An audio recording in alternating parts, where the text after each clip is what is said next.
One of the stories you may have heard before, I love to use in this discussion, is the story of the professor of Eastern philosophy who goes to Japan to meet with a Zen master and learn more about Zen and about Eastern philosophy. So this learned professor goes to sit down with the Zen master. The Zen master goes through the elaborate tea ceremony, preparing the tea for them.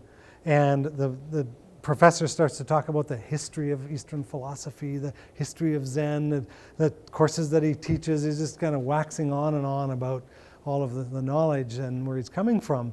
And when the Zen master starts to pour his tea, it just keeps pouring, and it flows over top and is running all over the floor, and just keeps pouring, and actually almost pours the entire teapot out. And the professor says, whoa, my cup's already full. And the Zen master says, and so are you. You can't fill a full vessel. And so if he's showing up already knowing what Zen is all about,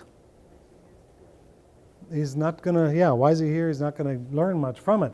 And so we end up in the conversation then saying, we need to improve our effectiveness as coaches. There's often a high element of unlearning that's required. And so the question then becomes, can we empty our cup? Can we unlearn things that we've come to believe and learn good coaching is all about? And so here are some unlearning.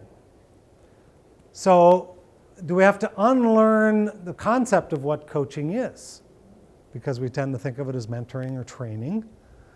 That's part of it. Now, we still need those things. It's not to say that to negate them in any way, but coaching is a very different approach. We also tend to need to recognize the degree to which our concept of coaching is colored by the world of athletics, particularly. So, for example, a coach in athletics gives direction from the sideline. Well, that makes sense. Some of that kind of element makes sense. Coaches don't touch the ball. That makes sense too. But others are a little more misleading. So, for example, good coaches in the world of athletics give advice. That's a big part of what they do. They provide feedback, try it this way, go that way. If you hold your hands in this way when you're with the bat. So they're providing a lot of mentoring and training. That's a big part of their job. And so they end up often pretty much have to have greater wisdom and greater expertise to be able to provide that.